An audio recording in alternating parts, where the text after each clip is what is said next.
In the harsh lands of the Norse, where honor and blood intertwine like roots of an ancient oak, a tale of betrayal unfolds. Haldor, a feared Viking berserker, was cast into the merciless sea during a raid gone wrong. His body never found, his name whispered only in memory. But fate, or perhaps Odin himself, had other plans. Days later, he emerged from the depths, marked by the Allfather's raven, his warrior spirit unbroken. What Haldor discovers upon his return will shake the very foundations of his world. His beloved wife, now in the arms of his own brother. His lands, seized by the same blood he once trusted.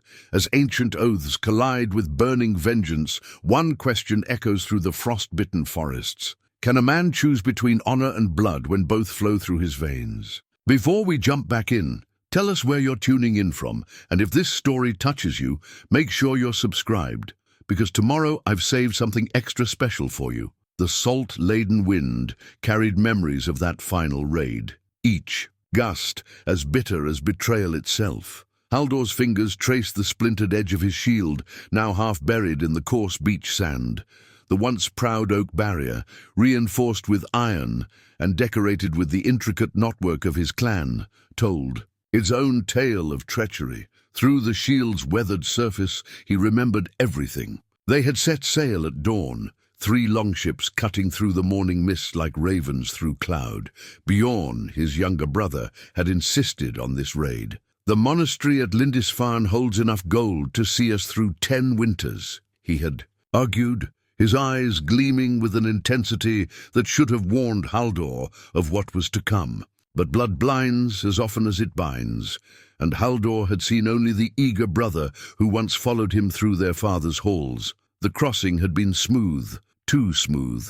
Now, as Haldor studied the broken shield's iron rim, he saw what he had missed then, the subtle marks where someone had deliberately weakened the metal. Not a clean cut, but a series of careful notches designed to fail at the crucial moment. A shield brother knows every inch of his protection, old Gunnar had taught him in his youth. The weapon master's words echoed across the years. Your shield is your trust made solid. Keep it close, keep it strong, and above all, know every scratch upon its face. Haldor had failed in this teaching, too confident in the bonds of kinship to look closely at what was before him. The raid itself had begun well enough. Their ships had found harbor in a sheltered cove, hidden from the monastery's view by towering cliffs. The monks, fat with summer's bounty and lazy with peace, had posted no guards. Victory should have been as certain as the tide.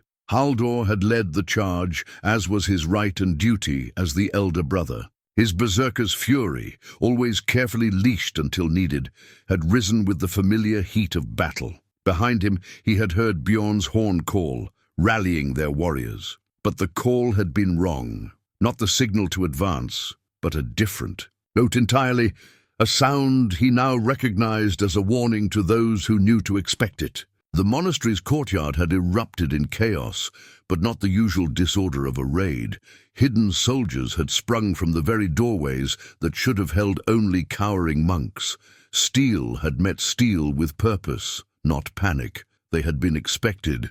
Even then, Haldor's fury might have carried the day. His axe had sung its crimson song, and warriors fell before him like wheat before the scythe. But when the crucial moment came, when his shield should have turned a spear thrust, the weakened iron had given way. The splintering shield had thrown him off balance, and in that instant he had felt the press of hands at his back, hands he had known since childhood, hands that had helped him build his first boat, hands that had clasped his in brotherhood oaths. The cold embrace of the sea had shocked the berserker's fury from him, leaving only the bitter taste of realization. As the dark waters had closed over his head, he had seen Bjorn standing at the cliff's edge, his figure black against the sky, not searching the waters in panic for his brother, but watching, waiting, making sure. Now, days later, the broken shield spoke its final truth. Near its center, barely visible beneath the mud and salt, was a tiny mark, Bjorn's maker's mark, carved there when he had gifted the shield to Haldor before the raid. A brother's gift, he had called it, to protect a brother's back. Haldor's laugh held no mirth as he cast the shattered shield back into the sea. Let the waves take it, as they had failed to take him. He had been a fool twice over. Once in trusting too much, and once in not trusting his instincts about the changes he had seen in his brother. Bjorn's growing coldness toward Sigrid, Haldor's wife, the long conversations with the village elders that ceased when Haldor approached. The calculations that had danced behind his eyes when he looked at the clan's holdings. The shield was gone now, swallowed by the same waters that had failed to claim Haldor, but its lessons remained, written in salt and blood and betrayal. As he turned away from the shore, the weight of understanding settled across his shoulders. Like a winter cloak, he had died as a warrior who trusted in brotherhood. He would live again as a man who trusted only in what his own eyes told him and in the cold comfort of vengeance. Morning frost crackled beneath Haldor's feet as he made his way through the dense forest, the staff in his hands, a gift from an old Völva who had found him half dead on the shore, bore runes that seemed to shimmer in the weak sunlight. Protection, guidance, strength. He traced their shapes with calloused fingers, remembering the ancient witch's words.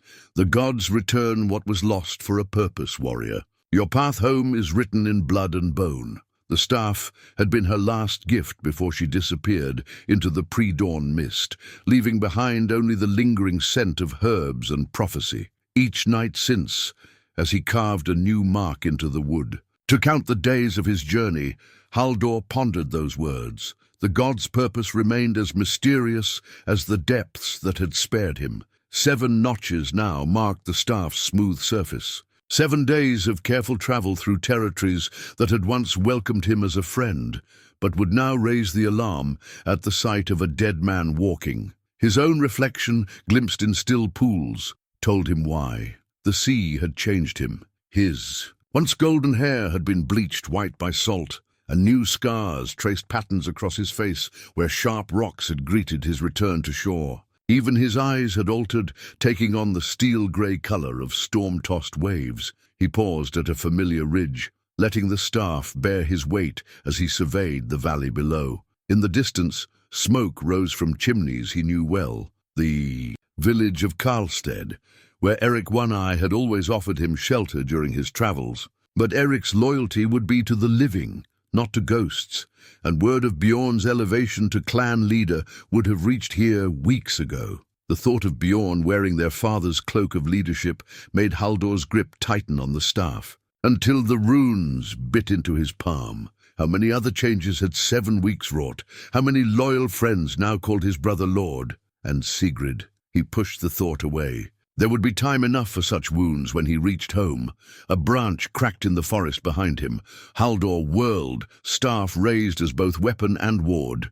A young boy stood frozen between the trees. A gathering basket dropped at his feet. Mushrooms scattered like memories in the frost. "Spirits walk," the boy gasped, making the sign against evil. Before Haldor could speak, the child fled, his terrified footsteps fading into the forest depths.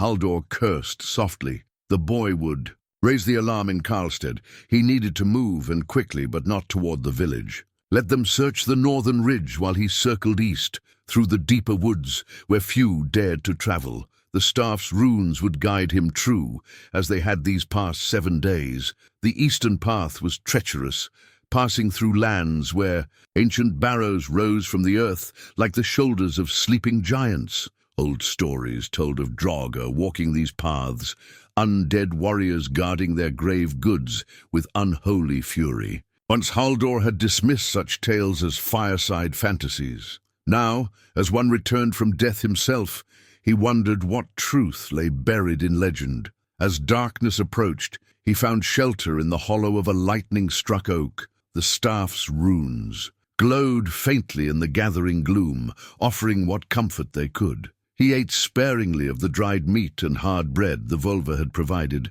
though his hunger growled for more. A warrior's discipline, drilled into him since childhood, prevailed. The journey ahead was long, and supplies were scarce. In the night's deepest hour, wolves howled in the distance. Haldor sat awake, staff across his knees, and listened to their song. They too were hunters, seeking what was theirs by right and strength. Their voices sparked a memory. Sigrid laughing at his impression of a wolf's howl as they lay together on their wedding. A knight, my own wolf, she had called him then, her fingers tracing the scars on his chest. My fierce protector. He had failed in that protection, leaving her vulnerable to Bjorn's ambitions. The thought burned worse than the sea's salt had burned his lungs. The staff's runes pulsed once, as if in response to his pain, and a deeper truth settled into his bones. He was no longer the wolf of their wedding night. He was something else now, a creature born of deep waters and deeper betrayals, walking a path between life and death. Dawn found him moving again, the staff finding purchase in ground still touched by frost. Each step brought him closer to home, yet home itself had become as uncertain as morning mist. Would he find Sigrid waiting, faithful to his memory? Or had Bjorn's poison already worked its way into her heart? The staff offered no answers to these questions, only the steady support of its ancient wood and the quiet wisdom of its runes. A raven's harsh call broke his reverie. The bird, perched on a dead tree ahead, fixed him with a knowing eye. Odin's messenger, the Völva, had named the ravens that seemed to follow his path. Whether guide or ill omen, the bird's presence meant he was watched by powers beyond mortal understanding. The staff's runes flared briefly, acknowledging this truth, and Haldor nodded in grim acceptance. Let the gods watch. His path was chosen, written in the runes of vengeance and justice that he carved deeper into his heart with every step toward home.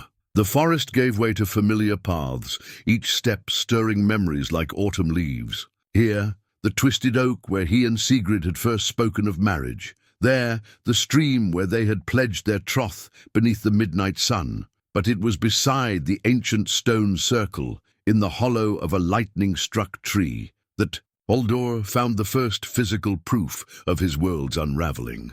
The ring caught the weak sunlight like a serpent's eye, simple bronze, worked with intricate knots that he had traced 1,000 times across Sigrid's finger. He remembered the day he had placed it there, how she had smiled through her tears. As he spoke, the ancient words of binding. Now it lay discarded, or perhaps hidden, wrapped in a scrap of fabric he recognized from her favorite dress. "The old ways demand it," came a voice from behind him. Haldor turned, staff raised, to find Astrid the Weaver watching him with eyes that held neither fear nor surprise. A widow must remove her ring before taking a new husband. She fought the custom, your Sigrid did, until the very end. Astrid, old even when Haldor was a boy, had always been more than she seemed. The Völva's staff hummed in recognition of her power, another wise woman, the one who chose to hide her gifts behind her loom rather than wander the wild places. "Tell me," Haldor commanded, his voice rough with disuse and emotion. "They said you were taken by the sea." Astrid settled onto a fallen log, her aged hands working a thread she pulled from her sleeve. "Bjorn brought back your broken shield, spoke of how bravely you fought, how the waves claimed you before any could reach you. He wept such convincing tears." The thread in her hands began to take shape, a cat's cradle pattern that spoke of tangled fates.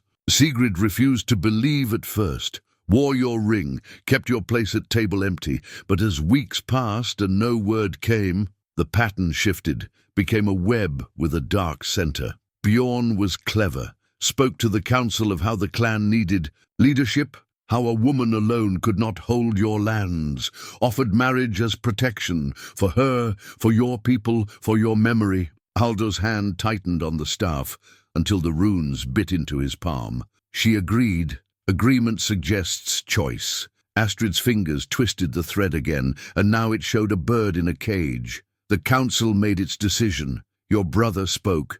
Fair words about duty and honor, about keeping your lands within the family. Sigrid, the weaver, paused, her ancient eyes meeting Haldor's. She went to the marriage with your name on her lips and grief in her heart. The ring seemed to burn in Haldor's hand. He remembered Sigrid's strength, how she had stood beside him in peace and war alike. To think of her caged, forced to accept his brother's protection. There's more, Astrid continued, her voice dropping to match the whisper of wind through leaves. Things spoken only in shadows, about the raid that took you, about warriors who returned with pockets full of monastery gold, yet spoke of failure, about a brother who seemed to know too much of when and where the defenders would be. The pattern in her hands became a complex knot of accusations and suspicions. Some say Bjorn planned it all, your death, the marriage, his rise to power. Others say the gods themselves demanded it. But She pulled the thread taut, dissolving. The pattern, I say truth like your Sigrid's heart, remains constant even when hidden. Haldor slipped the ring into his belt pouch, its weight a reminder of all he had lost and all that drove him forward. The truth will out, he promised, the words carrying the weight of oath. Truth is a sword that cuts both ways, Astrid warned, rising with the aid of her walking stick. When you find it, remember that vengeance and justice are not always the same path. She turned to go, then paused. She walks the cliff path at sunset, most days, alone. Whatever else has changed, her heart keeps its own counsel. The old weaver disappeared into the forest as silently as she had come, leaving Haldor with the ring, its empty circle, an accusation against the gathering dark. He touched the staff's runes, seeking guidance, but they remained silent. This choice, it seemed, was his alone. The sun was westering, painting the forest in hues of blood and gold. Soon, Sigrid would walk her solitary path along the cliffs, the same cliffs from which Bjorn had watched him fall. The symmetry was either the gods' jest or their judgment, and Haldor was no longer certain he could tell the difference. He pressed, the ring to his lips, tasting salt, whether from the sea that had claimed him, or from tears he refused to acknowledge, he could not say. Then he tucked it away and gripped the staff with renewed purpose. The time for whispers and shadows was ending. Soon he would step into the light, and then all would see what the sea had returned. But first, he needed to see her face, to read in her eyes the truth that no amount of whispered tales could reveal. The cliff path beckoned, and with it, the moment when ghost would become flesh, when rumor would become certainty. Haldor moved through the deepening shadows, each step bringing him closer to a reunion that would either heal his heart or shatter it beyond all mending. Dusk gathered like bruised flesh around the great hall that had once been Haldor's home. From his vantage point among the shadows of the sacred grove, he watched as torchlight spilled from the doors, carrying with it the sounds of revelry. The hall had changed. New tapestries hung from its walls, and unfamiliar guards stood watch, their spears bearing Bjorn's personal mark rather than the clan's traditional sigil. But it was the sight of his brother that stopped Haldor's breath in his throat. Bjorn sat in their father's high seat, a simple bronze circlet resting on his brow. The crown was new. Their clan had never needed such obvious symbols of power. Before, their father had led through respect, not gilded trappings. The firelight caught the metal's dull gleam, making it appear almost like a wound across Bjorn's forehead. "Your brother wears his guilt like jewelry," came a whispered voice. Haldor's hand tightened on his staff, but he recognized the speaker. Finn Bowmaster, his old hunting companion. The man's loyalty, it seemed, extended beyond death. "That crown," Haldor murmured, "speaks of changes. More than you know." Finn's voice was bitter as winter berries. "He had it forged the day after the wedding. Claims it represents the clan's unity, but we all see it for what it is, a chain binding us to his will." Through the open doors, Haldor watched his brother rise, the bronze circlet catching the light as he raised a drinking horn. "To prosperity," Bjorn's voice boomed across the gathering. "To strength." The assembled warriors echoed his words, but Haldor noted how some hands stayed at their sides, how some throats remained silent. "He keeps the old ways when they suit him," Finn continued, his words barely a breath. "Feeds the warriors, honors the gods. But there's a hardness now, a cruelty that grows like ice across a pond. Last week he had Gunnar's youngest boy flogged for questioning the new taxes." Haldor's jaw tightened. Gunnar had been their weapons master, a man who had taught both brothers the art of war. To strike at his family was to spit on tradition itself. And Sigrid, the name came unbidden to his lips. Finn's silence spoke volumes before his words did. She endures, plays the role of gracious wife, keeps the peace, but she walks the cliff path each evening alone. Some say she speaks to your ghost. Inside the hall, Bjorn was speaking again, his voice carrying the practiced cadence of one who had grown comfortable with power. We stand stronger now than ever before. Our raids bring wealth, our fields grow rich, and our enemies fear us. The crown gleamed as he turned, and for a moment Haldor could see the brother he had once loved, eager, passionate, full of dreams. But then Bjorn's face shifted, showing the hardness Finn had spoken of, and the illusion shattered. He raids more than ever, Finn reported, disgust clear in his tone. Not just monasteries now, but merchant ships, fishing villages. Claims it's to fill the clan's coffers, but the wealth seems to flow mainly to those who support him most loudly. A serving girl approached Bjorn's high seat, her head bowed. As she reached to refill his horn, his hand shot out, gripping her wrist. Even from a distance, Haldor could see the girl's flinch, could read the fear in her posture. Bjorn's laugh carried across the hall, but there was no warmth in it. Your brother was never cruel before, Haldor said. The words half question, half statement. Power reveals more than it changes, Finn replied. Perhaps this was always in him, waiting like a snake beneath a warm stone. The night grew deeper as they watched. Warriors came and went, some stumbling with drink, others moving, with the calculated precision of men who never let their guard down. Bjorn held court through it all, the bronze circlet marking him as separate, above, different from the men he had once called brothers. There's talk, Finn whispered, of alliances with the southern clans, of marriages arranged and lands promised. Some say he plans to name himself king of more than just our holdings. The staff's runes pulsed warmly against Haldor's palm, as if warning of dangers yet unseen. And the old allies, the families who stood with our father, some bend the knee, seeing no choice. Others, Finn glanced around before continuing, others remember the old ways, remember how your father led, how you led. They wait, and they watch, and they whisper of signs and portents. Inside the hall, Bjorn stood again, the crown catching the dying. Firelight, to the future, he called, and his supporters roared in response. But Haldor saw what his brother did not. The silent exchanges between old warriors, the way some hands strayed to weapon hilts, the quiet defiance in certain eyes. The crown suits him ill, Haldor observed, his voice carrying the chill of his watery grave. Aye, Finn agreed. He wears it like a man wearing borrowed clothes, always aware of it, always afraid it might be taken away. He paused, then added, many would welcome its removal. Haldor watched as his brother sat back, in their father's chair, one hand absently touching the bronze circlet as if to reassure himself of its presence. The gesture spoke volumes, of insecurity, of need, of a power held by force rather than right.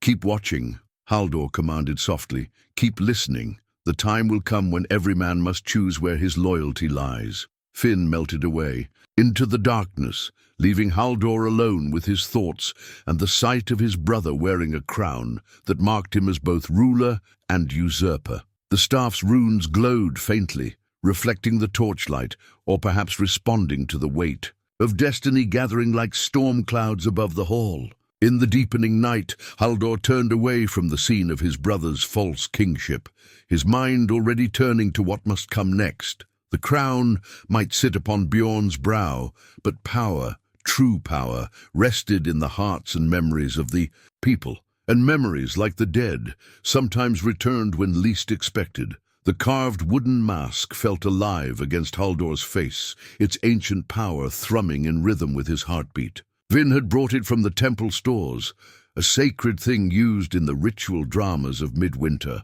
when the gods walked among men and the dead spoke to the living. Its surface, darkened by centuries of ceremonial smoke, bore the stern features of an ancestor spirit. No one would question such a figure moving through the shadows of the great hall. "The mask was your father's once," Finn had told him, worn when he played Odin in the Mysteries. "Some say it holds memories of those who wore it before." Now, as Haldor moved through familiar corridors made strange by absence, he felt those memories stirring, generations of fathers and sons, all watching through the mask's eye holes, all passing judgment on what their legacy had become. Servants moved past him without meeting his gaze, their eyes skittering away from the mask's hollow stare. Even the guards stood aside, making the sign against evil. In the tongue of whispers that ran through any great house, he heard them name him Wisdom Walker and Grave Guest, traditional terms for the sacred masked figures that appeared at times of significance. The great hall's interior was both familiar and foreign. New hangings covered the walls where his father's battle trophies had once hung. The air carried strange scents, southern incense rather than the traditional pine smoke. Even the arrangement of the benches had changed, creating a clear division between the high table and the common spaces. Every alteration spoke of Bjorn's desire to break with the past, to forge something new from what he had stolen. And then he saw her. Sigrid sat at the high table's edge, her fingers moving mechanically through her embroidery. She wore rich clothes, finer than anything she had owned as Haldor's wife, but they seemed to weigh on her like armor. Her face, once quick to smile, had taken on the still beauty of a carved saint. Only her eyes moved, watching everything, while appearing to see nothing. Through the mask's enchanted vision, Haldor saw more than mere physical changes. A shadow lay across her like a veil, the weight of unspoken griefs and carefully maintained dignity. She was playing a role, wearing a mask as surely as he was, though hers was crafted of patience and protocol rather than ancient wood. "More wine," Bjorn's voice carried from the high seat, and Haldor watched as Sigrid's fingers tightened almost imperceptibly on her needle. She made no other sign, but that small gesture spoke volumes about the tension beneath her calm surface. A serving girl hurried forward with a pitcher, but Bjorn waved her away. "No, no, let my wife serve me. It is her duty after all." The words carried an edge that made several warriors shift uncomfortably on their benches. Sigrid rose with fluid grace, taking the pitcher from the grateful servant. As she moved to Bjorn's side, Haldor saw how she held herself, like a wolf forced to wear a collar, every movement carefully controlled to hide the wilderness within. "You seem distant tonight, wife," Bjorn said as she filled his cup, his voice pitched to carry. "Are you perhaps thinking of ghosts again?" The pitcher never wavered in Sigrid's hands, but Haldor, watching through the mask's ancient wisdom, saw the flash of steel in her eyes. "The dead deserve our thoughts," she replied, her voice carrying the formal tones of a noble wife. "Do not. The skalds tell us that memory honors both the lost and the living." Bjorn's hand shot out, gripping her wrist. The pitcher trembled but did not spill. "The dead are dead," he said flatly. "Best to remember that they cannot return to trouble us." Through the mask's eye holes, Haldor saw more than the physical tableau. He saw the threads of power and obligation that bound these people together, saw the fractures running through what should have been unbreakable bonds. The mask's ancient magic showed him truth beneath truth, how some warriors looked away from Bjorn's display of dominance, how others watched with calculating eyes, measuring weakness and opportunity. "Of course, my lord," Sigrid replied, each word careful as footsteps over ice. "Yet do not the gods themselves teach us that death is not always an ending?" The question hung in the air like smoke. Bjorn's grip tightened until Sigrid's knuckles showed white around the pitcher's handle, but she did not flinch. For a moment, Haldor saw her as the mask did, a Valkyrie in mortal form, choosing the fallen with wisdom deeper than mere battle glory. "The gods teach many things," Bjorn said, finally releasing her wrist, "including the importance of knowing one's place." Sigrid stepped back, her composure unbroken, but as she turned, her gaze swept the shadows where Haldor stood. For a heartbeat, he felt the mask's power surge, as if responding to something in her, some echo of the old magic that ran in her family's blood. Her steps faltered ever so slightly, and her free hand rose to her throat where his ring had once hung. Then the moment passed, and she was moving away, resuming her seat and her embroidery as if nothing had occurred. But Haldor had seen enough. The mask had shown him what he needed to know, that beneath her peaceful exterior, his wife remained unconquered. As he withdrew from the hall, the mask's magic continued to reveal truths. He saw how power flowed through the household like a river that had been dammed and diverted. He saw the invisible lines of loyalty and resentment, hope and fear. Most importantly, he saw that Bjorn's grip on authority was like his grip on Sigrid's wrist, tight enough to bruise, but ultimately revealing its own weakness through the need to display strength. Outside, in the gathering dark, Haldor carefully removed the mask. Its wood was warm against his palms, almost feverish with the power it had channeled. The faces of his ancestors seemed to watch him from its carved surface, waiting to see what he would do with the knowledge they had helped him gain. His wife was not broken, his people were not lost, and his brother's power, for all its apparent strength, was built on foundations that could not hold. The mask had shown him the truth of things, and now it was time to act. On that truth, he wrapped the sacred mask carefully in cloth, sensing that its role in his journey was not yet complete. Like Sigrid, like himself, it was a thing of old power playing a role in a changed world, and like them, it waited for the moment when masks could be cast aside and truth could stand revealed in the light of day. In the deepest hour of night, Haldor slipped into their old chamber, now Sigrid's private retreat, the one space Bjorn seemed to grant her as her own. Moonlight filtered through the smoke hole, illuminating changes that made his heart ache. Gone were his weapons from the walls, replaced by tapestries of her own weaving. His carved chest stood empty in the corner, its contents displaced by delicate scrolls and herbs. But it was the loose floorboard beneath their old bed that drew him, their secret place, where they had once hidden love tokens and private treasures. His fingers found the familiar groove, and the wood lifted silently, revealing a small bundle wrapped in linen. Within lay a letter, the parchment creased from frequent handling, the ink smudged in places by what could only be tears. My beloved, Haldor, the moon has waxed and waned thrice since they brought your shield home, yet still I write to you as if you might read these words. Perhaps the ravens carry my thoughts to Valhalla, or perhaps I write only to keep you alive in my heart. They say I must accept what has happened, that the sea is a greedy mistress who never returns what she takes. But I have walked the shore each day, watching the tide as if it might bring you back to me. The waves whisper your name, or perhaps that is only my own voice, carried back by the wind. Your brother speaks of duty and necessity. The council nods their ancient heads and talks of tradition, of how a woman cannot hold these lands alone. As if I haven't stood beside you in peace and war, as if I haven't learned every field and fence post, every warrior's name, and every child's face. But they see only what they wish to see, a widow to be disposed of, a piece to be moved in their game of power. Last night Bjorn came to me with his proposal. He spoke fair words about keeping your memory alive, about protecting what you built. But I saw something in his eyes, something that reminded me of how he used to watch you when he thought no one could see. There was hunger there, and not for me. I remember the day before your last raid, how you spoke of your doubts. Something is wrong, you said, but I cannot grasp it. If only we had heeded that warning, if only I had begged you to stay. But what wife can ask a warrior to choose safety over honor? The council meets tomorrow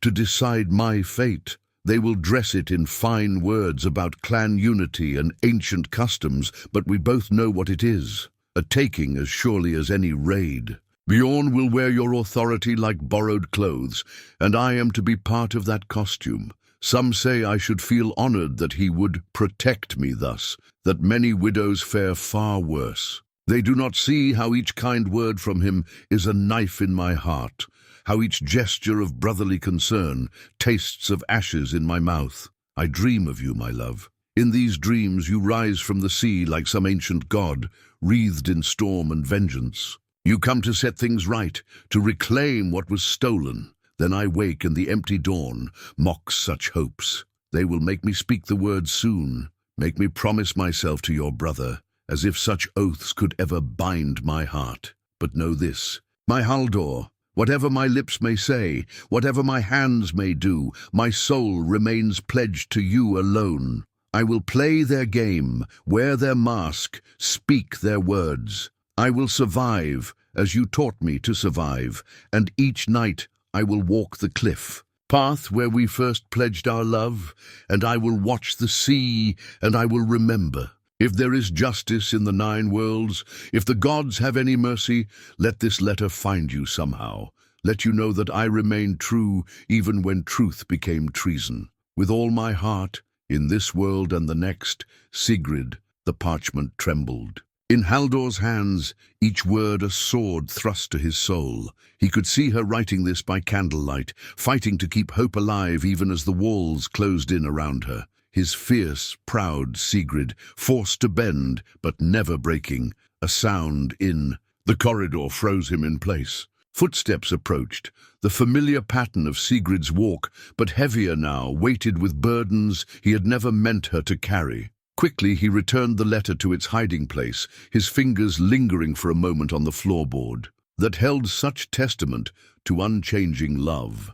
As he melted into the shadows, Sigrid entered her chamber. She moved with the same grace he remembered, but there was a guardedness to her now, as if she expected betrayal from every corner. She paused by the window, her face lifted to the moon, and for a moment he saw the girl he had first loved, wild and free and full of defiant life. Then she turned, and he saw what the years of his absence had written on her face. Lines of grief and resilience, a strength tempered by sorrow. She was both the woman he had left and someone new, someone who had walked through fire and emerged stronger, if scarred.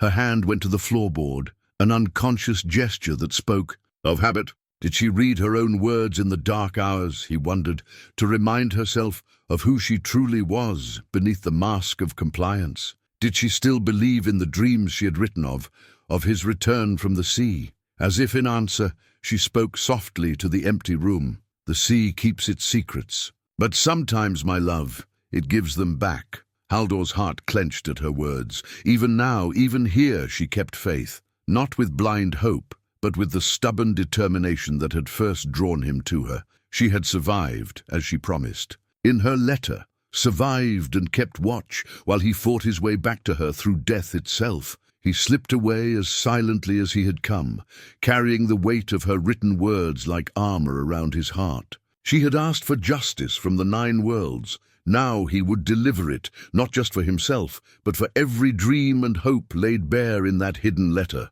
The gods, it seemed, did have mercy after all.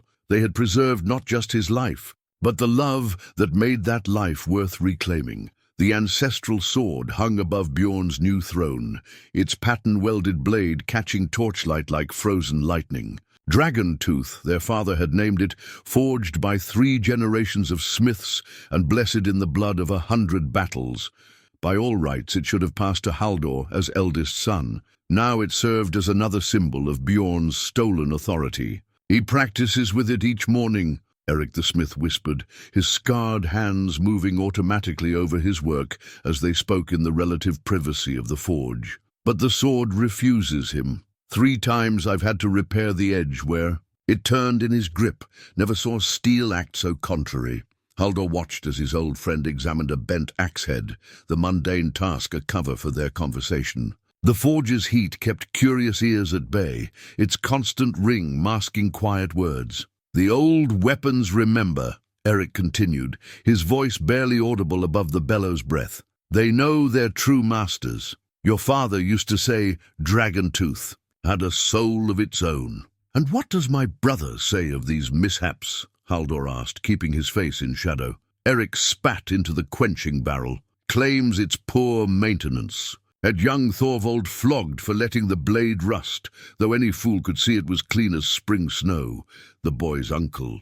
The smith paused, checking that they were truly alone. The uncle spoke against it. Next day he was sent on. A raid, never came back. The implications hung heavy as forge smoke. Bjorn was eliminating those who questioned him, slowly and carefully, each death made to seem natural or unfortunate accident. "The sword is just the beginning," came another voice, and Haldor turned to see Gunnar's widow emerge from the shadows. Astrid, who had bound their wounds and blessed their weapons since they were boys. "Your brother wears your father's authority like ill-fitting armor, and it chafes him raw." She moved closer, her healer's hands stained with herbs and wisdom. "He surrounds himself with new men, young warriors hungry for quick glory.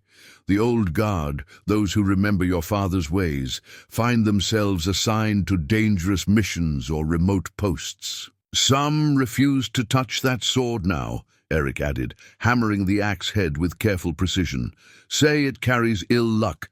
Say it weeps blood in the night." Haldor remembered the day their father had first let him hold Dragontooth. "A sword is only as worthy as the hand that wields it," the old man had said, "and the hand is only as worthy as the heart that guides it." He had been 12, Bjorn just 9, both of them dreaming of the day they would prove themselves worthy of such steel. "There's more," Astrid said softly. "The sword isn't all he took from your father's treasury. The old king's ring, the one that marked him as lawgiver, Bjorn wears it now, though his judgments show none of your father's wisdom, and the ceremonial armor meant to be buried with its owner." She trailed off, her meaning clear. "He parades in it at festivals," Eric finished, disgust clear in his voice, "claims the gods themselves granted him the right to wear it. But we who knew your father, who remember how he earned each piece of that armor with blood and honor." A commotion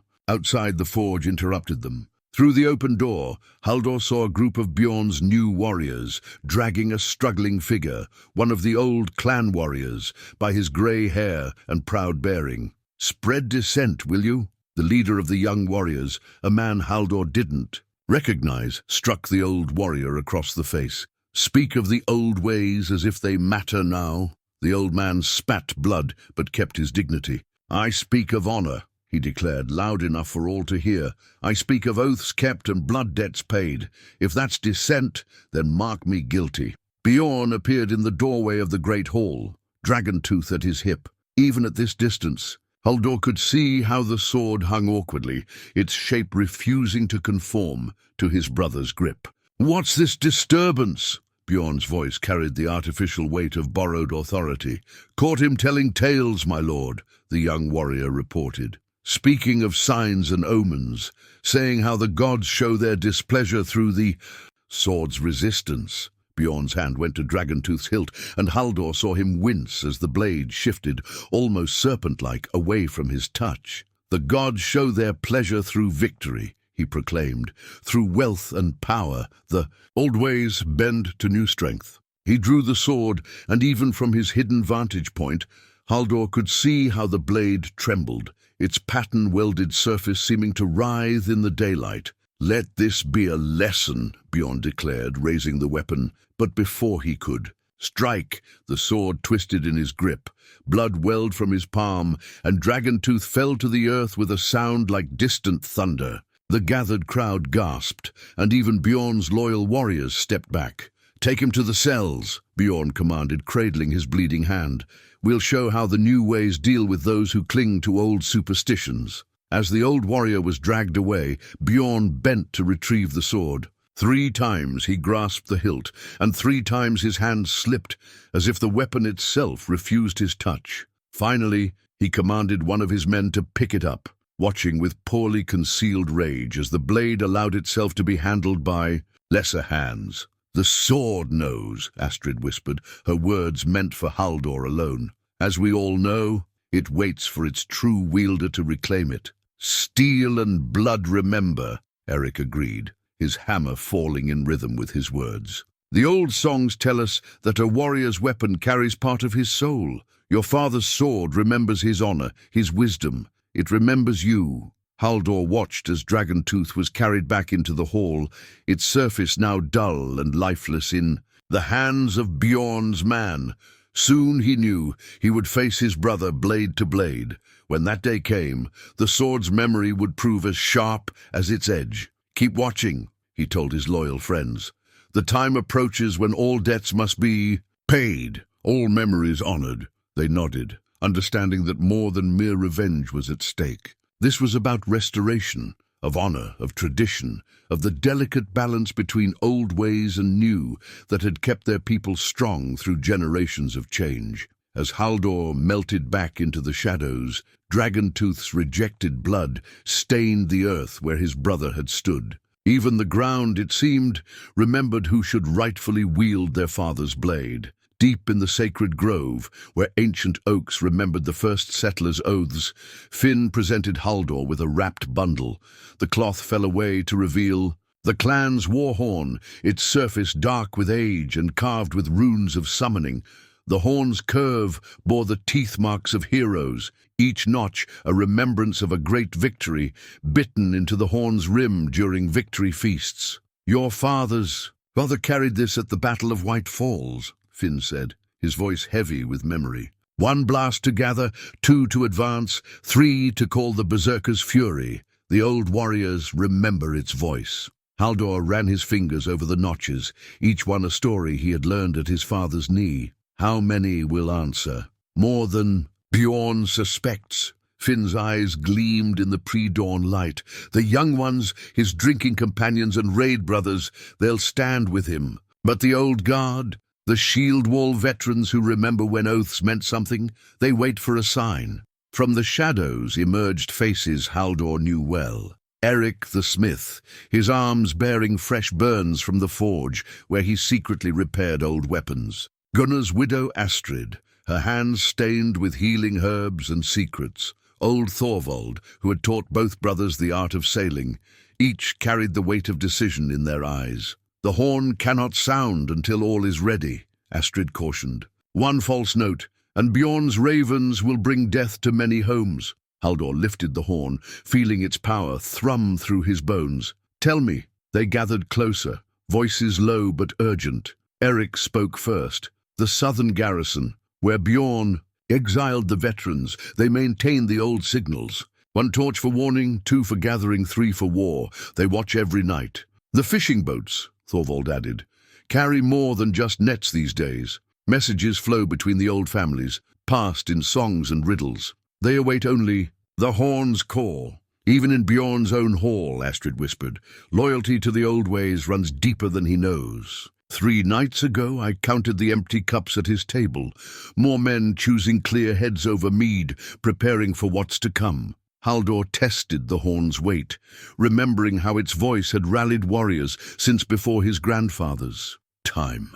And the berserkers. A heavy silence fell. The warrior mystics, those who walked the line between man and beast, had been conspicuously absent from Bjorn's raids. "He tried to bind them with gold and promises," Finn said finally. "But they remember how you led them, how you shared their fury while tempering their wildness. They wait in the deep woods, neither supporting nor opposing until the horn calls them to choose," Haldor finished. The grove's shadows lengthened as they spoke of preparations, weapons cached in sacred places, loyal men positioned. In key posts, old alliances renewed through midnight meetings and whispered oaths. "The moon wanes," Astrid observed. 3 nights until the dark of the moon, when even Bjorn's watchmen doze at their posts. If the horn is to sound, it must be then," Haldor agreed. He traced the horn's largest notch, the victory mark. His father had left after uniting the coastal clans, not for vengeance alone, but for restoration. "For the old ways," Eric nodded. "For justice," added Thorvald. "For hope," Astrid whispered, and in her tone Haldor heard echoes of every wife and mother who had watched war's tide sweep away their loved ones. As if in answer, a raven's harsh call split the dawn. The bird landed on a nearby branch, its eye gleaming with uncanny intelligence. Odin's messenger, watching and waiting, as the gods themselves waited to see how their children would weave the threads of fate. Haldor raised the horn to his lips, not to sound it, but to whisper the ancient oath into its depths. By blood and iron, by storm and steel, by the gods who watch and the ancestors who judge, I call for what is right, not merely what is mine. The horn seemed to pulse in his hands, as if the generations of warriors who had carried it stirred in answer to his words. This was more than a signal tool, more than a rally cry. It was the voice of tradition itself, waiting to remind their people of who they truly were. 3 nights, he said, rewrapping the horn carefully. Spread the word, but in silence and shadow. Let Bjorn drink his victory mead, thinking himself secure on his stolen throne. When the horn sounds, let him learn how many still remember the taste of true loyalty. They dispersed like morning mist, each to their appointed tasks, but the horn's presence lingered in Haldor's mind, its potential voice a thunder waiting to break. Soon it would call his people to choose between comfort and honor, between easy peace and difficult right. And when it sounded, he knew it would call not just for war, but for resurrection, of law, of tradition, of everything his father had built and his brother had tried to destroy. The horn would wake more than warriors. It would wake memory itself. In the hour before dawn, when the boundary between worlds grew thin, Haldor found himself drawn to the ancient runestone that marked the clan's sacred ground. Its weather-worn surface, carved with symbols old when his grandfather's grandfather was young, seemed to pulse with an inner light. As he approached, ravens gathered in the surrounding trees, their black eyes reflecting starlight like chips of obsidian. The stone had stood sentinel here since the first settlers made their pact with the land. Its runes told of choices and consequences, of the price of power and the weight of wisdom. But tonight, as Haldor's fingers traced the ancient carvings, new meanings seemed to emerge from the worn grooves. "The stone speaks differently to those who have walked death's shores," came Astrid's voice. The old healer emerged from the shadows, her white hair ghostly in the starlight. "What does it tell you, son of storms?" Haldor's fingers found a spiral, pattern he had never noticed before. "It speaks of circles," he said slowly, letting the stone's magic flow through him. "Of how ending and beginning are the same point viewed from different sides." And what else? The runes beneath his hands began to warm, their shapes shifting like living things. "A choice," he murmured. "Not between life and death. I made that choice when I fought free of the sea. Not between victory and defeat that will be decided by stronger powers than runes." A raven landed on the stone's crown, its harsh cry splitting the pre-dawn silence. In its wake, the runes blazed with sudden clarity.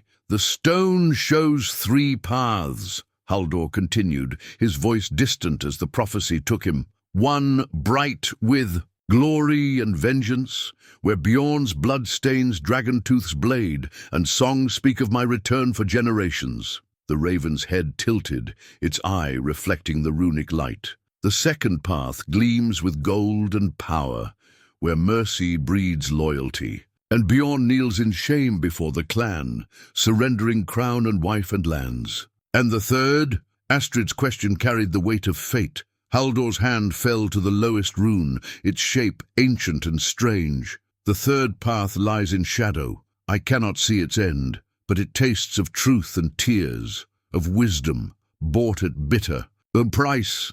The old healer nodded, as if this confirmed something she had long suspected.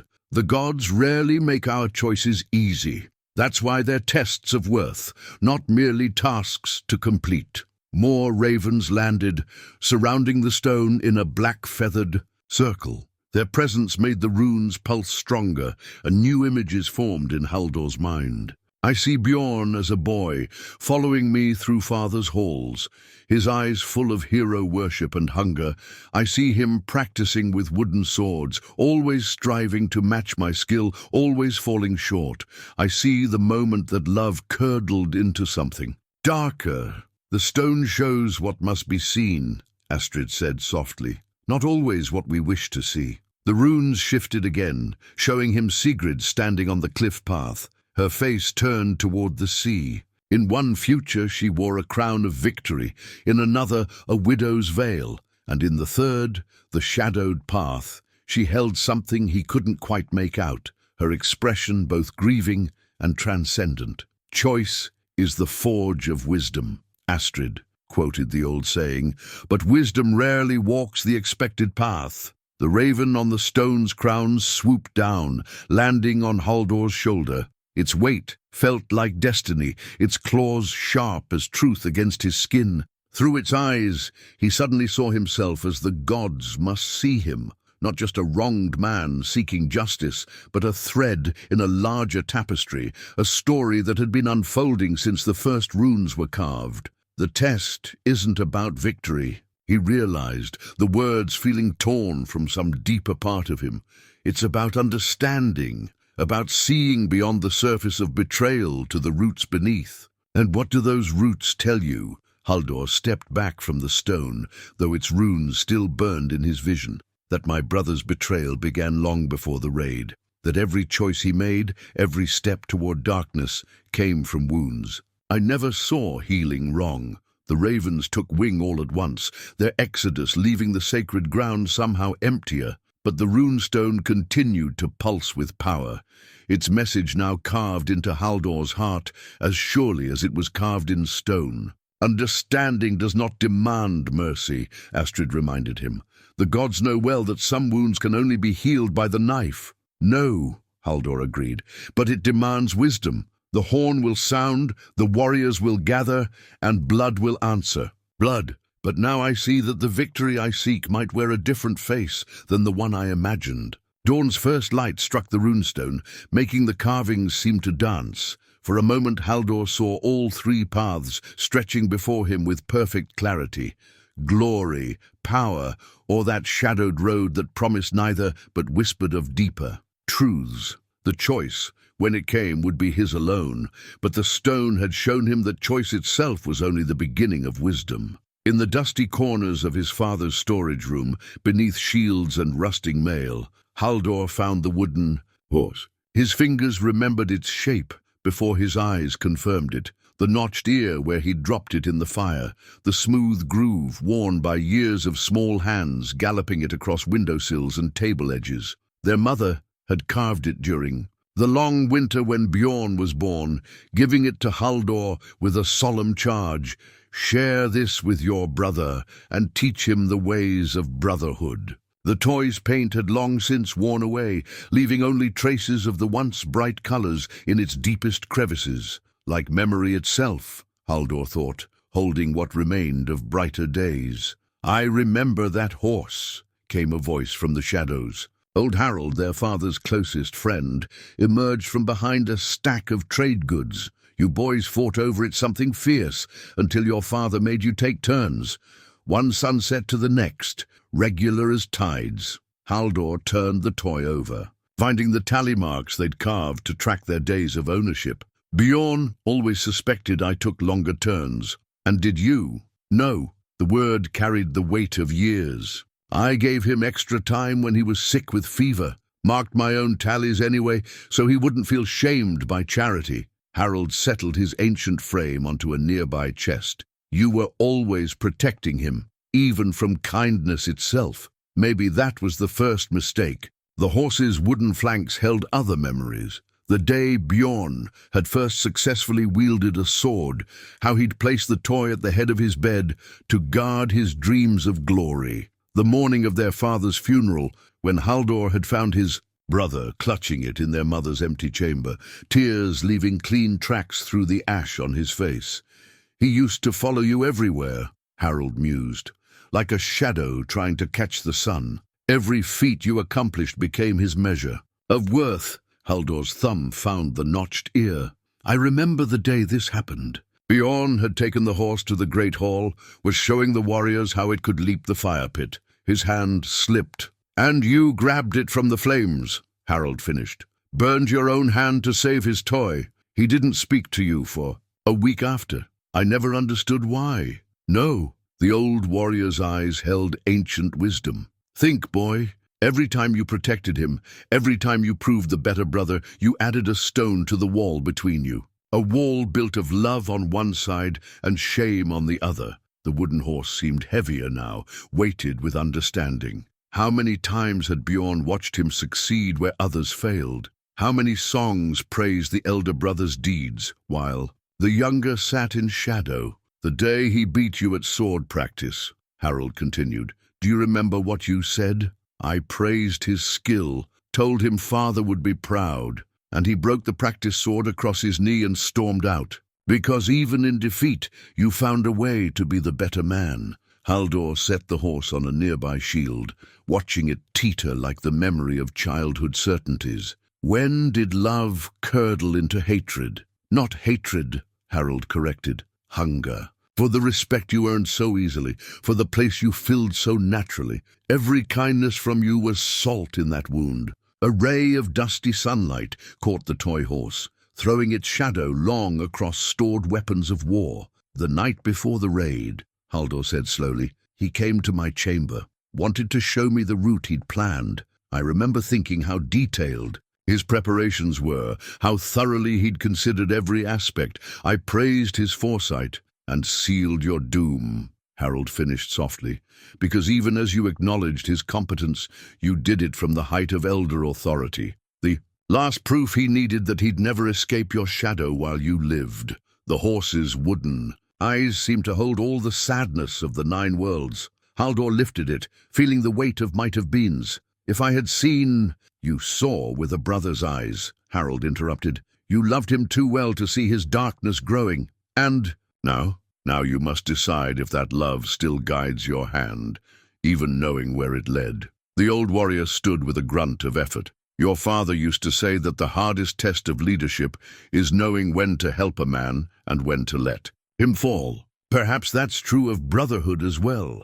Haldor returned the horse to its resting place, but took care to position it where light would reach it. Some memories deserved to remain in sunshine, even if their meaning had turned to shadow. The horn will sound soon, Harold said, moving toward the door. When it does, remember this moment. Remember that toy, and the boys who shared it, and ask yourself, what would hurt your brother more, your sword in his heart, or your understanding of why he drove it into yours? Left alone, Haldor stood watching the wooden horse's shadow. Wheel with the setting sun. Tomorrow would bring war horns and steel, blood answers to blood questions. But today, in this dust-moated chamber of memories, he finally saw the full shape of his brother's pain, a lifetime of measuring himself against an impossible standard, of turning protection into prison, love into chains. The toy horse watched with blind wooden eyes as Haldor wrestled with this new understanding. The battle to come would be fought with steel, but its outcome might well depend on wisdom earned in this quiet moment, facing the shadows of shared childhood and the price of brotherhood's bonds. Sigrid stood at her mirror in the fading light, drawing the bone comb through her hair with mechanical precision. The comb's carved surface depicted scenes from their courtship, Haldor's wedding, gift to her, crafted during the long winter nights before their marriage. Each stroke revealed different details. Here a pair of ravens in flight, there the moment he first offered her his cloak, and along the handle, runes spelling out their private endearments. The door creaked behind her. In the mirror's reflection, she saw a cloaked figure emerge from shadow. Her hand stilled, but she didn't cry out. Some part of her had been waiting for this moment since she first sensed a change in the tide's song. You always loved the sunset hour, Haldor said softly, how it turned your hair to flame. The comb trembled in her grip. I have dreamed this scene 100 times, she whispered, the dead returning, speaking with my husband's voice. But dreams fade with dawn's light. Not dreams this time. He stepped closer, his reflection growing clearer. Touch the comb's hidden catch, where I carved our secret mark. Her fingers found the spot without thought, the tiny wolf's head, that none but they knew about, concealed beneath the curve of a wave. The compartment clicked open, revealing the dried flower she had placed there on their wedding day. Blue starflower, they said together, and at last she turned. The sea had changed him. His hair had gone white as foam. New scars mapped his face like the paths of fate. But his eyes, those were unchanged, holding the same steady love that had first won her heart. "They forced the ring from my finger," she said, the words rushing out like a breaking dam. "But I never gave them my heart, never gave him what was yours alone. I know." He reached for her, then hesitated. "I found your letter." The comb slipped from her fingers, but he caught it before it could shatter against the floor. The movement brought them close enough to touch, though neither dared break that final barrier. "Tomorrow," he said, returning the comb to her trembling hands, "the horn will sound. Choices will be made that cannot be unmade. Then let me choose now." Sigrid straightened, every inch the shield maiden he had married. "Let me choose while it is still my choice to make, not something forced by victory or defeat." She lifted the comb, watching sunset fire play across its carved surface. With deliberate grace, she drew it through her hair one last time, then placed it on the table between them. "I choose as I chose before. The man, not the lord. The heart, not the title. If you fall tomorrow, I fall beside you. If you rise." Her voice held steel and certainty. "If you rise, let it be knowing your wife never wavered, never forgot, never ceased watching the sea for your return." Haldor lifted the comb, his fingers tracing the scenes of their younger selves. "Even if that return brings storm and sword, even if it means watching brother turn against brother." "The storm came the day they brought your shield home," she answered. "I have weathered it alone long enough. Whatever comes tomorrow, we face it together." He closed the distance between them then, gathering her into an embrace that spoke of seas crossed and deaths denied and love stronger than oath or iron. The comb pressed between them, its carved stories a reminder of beginnings now renewed. Outside, the sun's last light painted the world in shades of blood and gold. Tomorrow would bring war horns and bitter choices, but this moment, this recognition, this restoration, belonged to them alone. The comb had kept their secrets through the long dark of separation. Now it would witness their reunion, and whatever price that reunion might demand. The great hall's temple alcove stood empty in the midnight hour, save for the sacred oath ring that gleamed upon its pillar. Larger than a warrior's arm ring, wrought of gold and ancient iron, it had witnessed every significant oath in the clan's history. Now it waited, silent witness to Haldor's vigil, its surface reflecting torchlight like captured stars. "In the old days," Astrid spoke from the shadows, "oath-breakers were given to the bog. A fitting end, they said, for those whose words proved as shifting as marsh ground." She moved to stand beside him, her healer's hands folded in her robes. "But what happens when oaths conflict, when honor demands both revenge and mercy?" Haldor reached out, his fingers hovering above the ring's surface. "I swore 3 oaths upon this ring, one to my father to protect the clan, one to my brother to stand shield to shield in battle, one to Sigrid binding our fates as one. And now I must break at least one oath to keep another." The Sijav ring seemed to pulse with the weight of generations' promises. "By saving my wife, I betray my brother. By sparing my brother, I fail my father's trust. By choosing vengeance over mercy, I risk destroying the clan I swore to protect." Astrid touched the ring with reverent fingers. "When your father lay dying, he made Bjorn swear upon this ring to support you as clan leader. Perhaps that was the first oath to break, and all else follows from that fracture." The ring's golden surface held centuries of similar moments. Brothers swearing peace, lovers pledging troth, leaders promising protection. How many of those oaths had ended in triumph, and how many in tragedy? "Tomorrow's horn call will shake more than walls," Astrid continued. "It will shake the very foundations of oath and honor.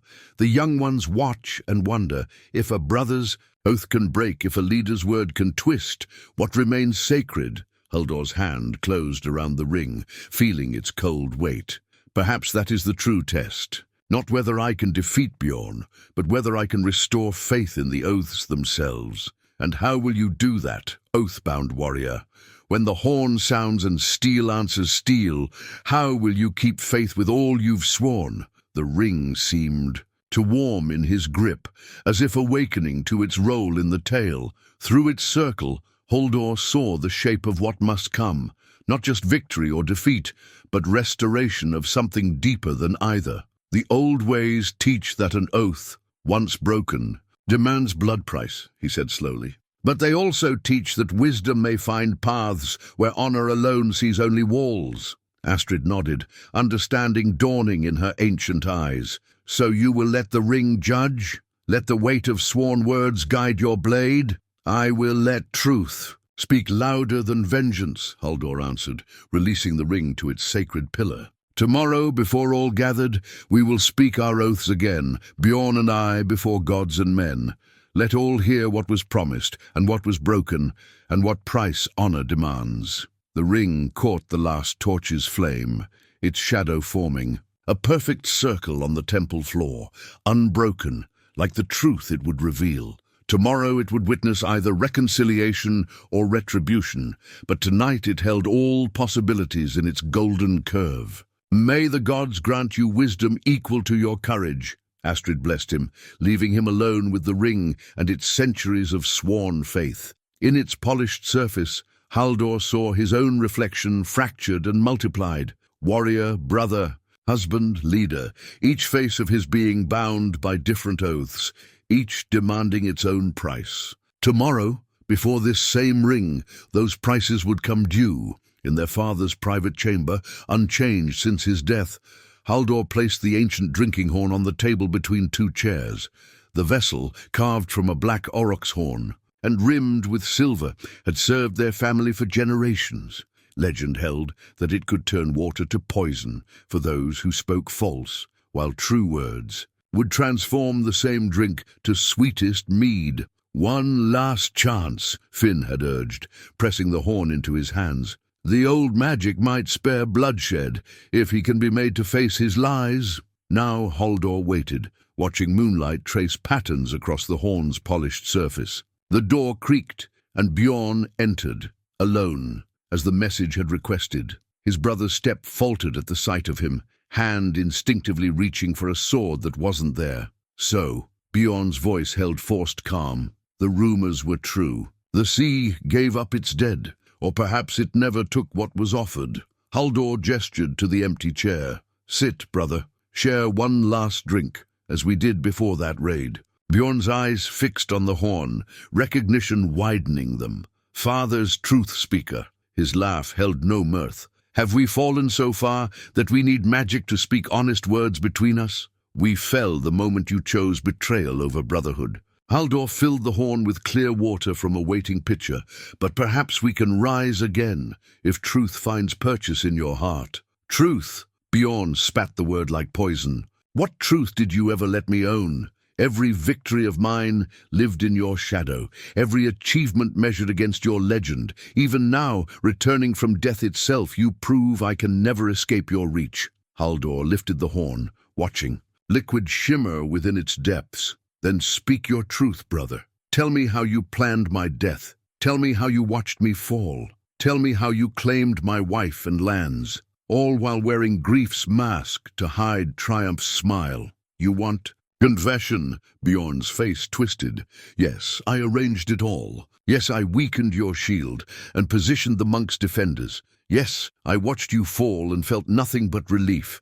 For the first time in my life, I didn't have to measure myself against your perfect example. The water in the horn darkened, taking on an oily sheen. But know this, brother, I did it as much for the clan as for myself. You were taking us backward, clinging to old ways while other clans grew rich and strong. Your precious honor would have left us weak, easy prey for ambitious neighbors. Haldor set the horn before his brother. Then drink. Prove your words hold truth's weight. Bjorn stared at the darkened liquid. You always did love these old magics, these traditions that bound us like chains. Tell me, perfect brother, would you have drunk from that horn before the raid? Would your own words have turned water to mead? I would drink now, Haldor replied, and let the gods judge my truth. The gods? Bjorn laughed again, harsh and hollow. The gods let me rule these past months. The gods watched as I took your wife, claimed your lands, led our warriors to greater wealth than you ever dared seek. Where was their judgment then? He rose, knocking the horn aside. Dark liquid splashed across their father's table, eating into the wood like acid. Keep your magic and your mysteries. Tomorrow we'll let steel speak truer words than any enchanted cup. So be it. Haldor's voice held sadness deeper than anger. But remember this moment, brother. Remember that I offered peace, and you chose war. Peace? Bjorn was already at the door. Peace died the day I realized no victory would ever be truly mine while you lived. Tomorrow one of us returns to the sea that spawned these troubles. Let the gods judge that truth if they care to watch. The spilled liquid smoked on the table's surface, leaving scars like the ones that now marked their brotherhood beyond mending. Dawn painted the gathering clouds crimson as Haldor lifted his father's battle-axe from its resting place. The weapons had bore the scars of 100 battles, each nick and scratch a story of honor won or preserved. Its ash-haft, smooth from generations of warrior hands, seemed to pulse with remembered glory. The war horn's call still echoed across the fjord, its 3 clear notes having summoned both old loyalty and new betrayal to witness what would come. In the courtyard below, steel rang on steel as brother fought brother, cousin faced cousin, each warrior choosing between tradition's call and ambition's promise. But the true battle would be fought here, on the cliff path where Haldor had supposedly died. Bjorn waited there, dragon tooth gleaming uneasily in his grip, the sword still refusing to settle comfortably in his hand. The axe that split our grandfathers. Enemies, Bjorn called as Haldor approached. How fitting that it should end its tale in brother's blood. The axe remembers more than just victory, Haldor answered, feeling the weapon's weight like judgment in his hands. It remembers mercy and wisdom and the difference between justice and revenge. They circled each other on the narrow path, each step raising dust that had known their childhood games. Below, the sea churned like a cauldron of memory, waves, breaking where Haldor had fallen and risen again. The first clash came swift and brutal. Dragontooth's pattern-welded blade screamed against the axe's age-darkened head, throwing sparks that rivaled the rising sun. But where Bjorn fought with desperate fury, Haldor moved with the measured grace of one who had already faced death and learned its lessons. You fight like a ghost, Bjorn panted, recovering from a strike that had nearly cost him his footing, all cold calculation and patient death. The axe twirled in Haldor's hands, its weight perfectly balanced. I fight like one who sees clearly at last. Not just your betrayal, brother, but the wound behind it. Save your understanding! Bjorn launched a flurry of attacks, each one powerful, but uncontrolled. I wanted no part of your protection, your mercy, your cursed comprehension. But the axe knew such rage of old, had faced it in 100 forms across its bloody history. It turned Dragoontooth strikes with contemptuous ease, the sword's legendary edge finding no purchase on its battle-hardened surface. The axe teaches patience, their father had often said. Now Haldor felt that lesson in his bones as he waited, watched, let Bjorn's fury spend itself against the weapon's implacable defense. The moment came with the sun cresting the cliff's edge. Bjorn, frustrated by his inability to break through, overextended. Dragoontooth, still resisting its false master's grip, turned ever so slightly in his hand. The axe moved with the inevitability of falling night. But at the last instant, Haldor turned the blade. The flat of the axe's head struck Bjorn's sword hand with surgical precision. Dragoontooth fell, embedding itself in the rocky path. Bjorn staggered, dropped to his knees, waiting for death's bite. It didn't come. Even now, Bjorn's voice cracked. Even after everything, you choose mercy. Haldor lowered the axe, its head dark with morning dew rather than blood. I choose to break the circle, brother. Violence bred your betrayal. Betrayal bred my return. But here, now, I choose to end it. Below them, the sounds of battle had stilled. Warriors old and young watched the tableau on the cliff path, one brother standing with their father's axe, one kneeling beside their father's sword, neither moving to claim final victory. "The axe remembers," Haldor said softly, "that its greatest victories came not from who it killed, but from who it spared." The sun cleared the horizon fully, turning steel to fire and making truth of legend. The moment of choosing had come and gone, and something new waited to be born from its passing. As the brothers stood frozen in their moment of decision, a raven's harsh cry split the dawn. The bird circled once, then dropped something that gleamed. Like captured sunlight, a perfect golden apple rolling to rest between them on the blood-flecked stone. The apple's surface reflected both their faces, its golden skin inscribed with runes that shifted and changed with each passing moment. All who watched drew in sharp breath, recognizing Odin's token, the fruit of wisdom that the Allfather used to test those he found worthy of his attention. "The gods themselves passed judgment," Astrid's voice carried from the gathering crowd. "The apple of choice lies between you." Bjorn stared at the mystical fruit, his face a storm of warring emotions. "Even now the gods favor you. Even in my moment of defeat, they offer you their gifts. Look closer, brother." Haldor hadn't moved to claim the apple. "The fruit lies between us, not at either's feet. And see how it reflects both our faces, twisted together like roots of the same tree." The golden apple seemed to pulse within a light, its runes spelling out ancient words of power and choice. Ravens gathered on the cliff rocks, their black eyes glittering with immortal intelligence. "When I emerged from the sea," Haldor continued, "I thought the gods had saved me for vengeance. Now I see they saved me for something harder, understanding." "Understanding?" Bjorn's laugh held more pain than mockery. "What is there to understand? I betrayed you. I tried to kill you. I took everything you loved, and in doing so, showed me what I had taken from you, the chance to be your own man, to step out of the shadow of an elder brother's love." The apple's surface rippled, its reflection now showing them as children, playing with the wooden horse, each seeking the other's approval. Then it shifted again, showing darker scenes, Bjorn watching from shadows as Haldor received their father's praise, Haldor unknowingly diminishing his brother's achievements with well-meant protection. "The gods offer us wisdom," Haldor said softly, "but only if we choose to share it.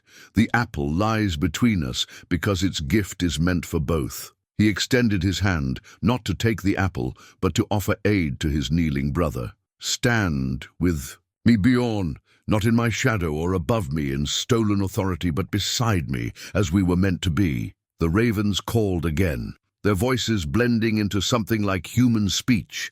The apple's glow intensified, its runes spelling out both promise and warning. Bjorn looked from the offered hand to the golden fruit, seeing at last what the gods themselves had seen. The true victory lay not in defeating one's demons, but in understanding them. "Together, then," he said, his voice rough with emotion, "if you can forgive such betrayal, if you can understand such darkness." "The gods sent me back through death's door," Haldor answered. "They taught me that some bonds run deeper than betrayal, some truths matter more than victory." As Bjorn clasped his brother's hand and rose, the golden apple burst into momentary brilliance. When the light faded, it had transformed into two identical rings of gold, each inscribed with runes of brotherhood and wisdom. The watching ravens took wing, their departure carrying with it the weight of divine approval. The gods had offered their judgment, but the harder task, living up to its wisdom, still lay ahead. In the temple's sacred space, Sigrid held her grandmother's wedding crown, a delicate circlet of silver and amber that had blessed 9 generations of marriages. Its ancient beauty stood in stark contrast to the bronze circlet of authority that now lay discarded beside it, Bjorn's symbol of stolen power rendered meaningless by the morning's events. "The old crown knows true unions," Astrid said, helping. Sigrid polished the tarnished silver. "See how the amber glows, like it holds sunlight from every wedding it has blessed. 9 generations of joy, 9 of sorrow, 9 of wisdom earned." And down through the temple's smoke hole, they could hear the sounds of reconciliation. Warriors embracing who had crossed blades at dawn, old oaths being renewed, new promises taking shape. The crown's amber caught these sounds like it caught the light, transforming them into something sacred. "We will need its blessing again," Sigrid said softly, "not just for my reunion with Haldor, but for healing all that was broken." Her fingers traced the crown's intricate knotwork. Some say it holds memories of every marriage it has witnessed, that it knows the secret of binding not just two hearts, but many, into one family. As if in answer, the crown's amber seemed to warm beneath her touch. Images flickered in its depths. Her first wedding to Haldor, full of joy and promise. The darker ceremony with Bjorn, heavy with unspoken grief. And now something new taking shape, something that transcended simple restoration. The brothers entered together, still wearing Odin's rings, their shared blood finally flowing clean of poison. Bjorn carried himself differently now, unburdened of ambition's weight. Haldor too had changed, his victory tempered by understanding rather than triumph. "The crown calls," Astrid announced, her voice carrying the weight of ceremony. "Who comes? To seek its blessing." "We all do," Haldor answered, understanding dawning in his eyes. "Not just to renew what was, but to bless what will be." Sigrid lifted the crown, its silver catching the light like fresh fallen snow. 9 generations of wives have worn this crown, each adding their own story to its power. But never has it witnessed such a tale as ours, of death and return, betrayal and forgiveness, the breaking and remaking of family bonds. The crown passed from hand to hand, Sigrid to Haldor to Bjorn and back, each touch adding another layer to its ancient magic. With each passing, the amber grew brighter until it rivaled the morning sun streaming through the smoke hole. "Let it be witness then," Astrid proclaimed, "to oaths renewed and wounds healed. Let it bind not just man to wife, but brother to brother, past to future, all that was broken to all that shall be whole." When Sigrid placed the crown upon her head, its familiar weight felt different, not just the blessing of unions past, but the promise of something new. The amber's glow touched each face in turn, Haldor's quiet strength, Bjorn's hard-won wisdom, her own resilient love. "The crown remembers," Astrid said softly, "that the strongest bonds are those that have been tested, broken, and reforged, like the silver in its circlet, like the amber in its heart, like the love that survived death itself." Outside, the sun climbed higher, turning sea mist to gold. The crown's amber caught that light and transformed it, casting patterns of reconciliation and renewal across the temple walls.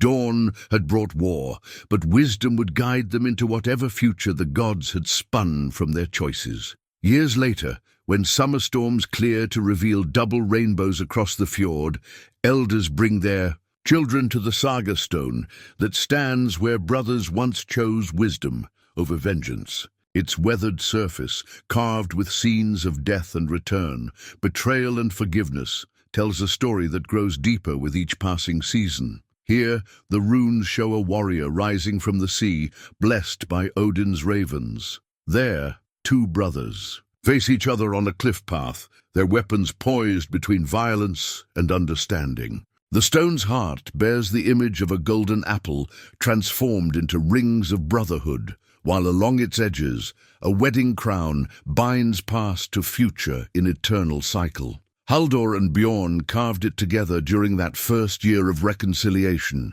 their shared labor healing wounds that mere words could not touch. Sigrid added the subtle decorations that make the tale seem to move in certain lights, while Astrid blessed each rune with songs of memory and hope. Now ships entering the fjord use it as a landmark, its lessons guiding them home as surely as any star. Children play at its base, acting out the parts of the saga, each time choosing anew between revenge and reconciliation. Warriors touch its surface before sailing, seeking the wisdom that proves stronger than steel. The stone remembers it all, not just the events, but their meaning. How love can survive death, how understanding can defeat hatred, how the gods themselves honor those who choose the harder path of wisdom. And in its shadow, the clan prospers, led by brothers who learned that true strength lies not in power seized, but in power shared. Their tale, carved in stone but living in hearts, stands as testament to all who face the choice between vengeance and grace, between the ease of hatred and the harder glory of love.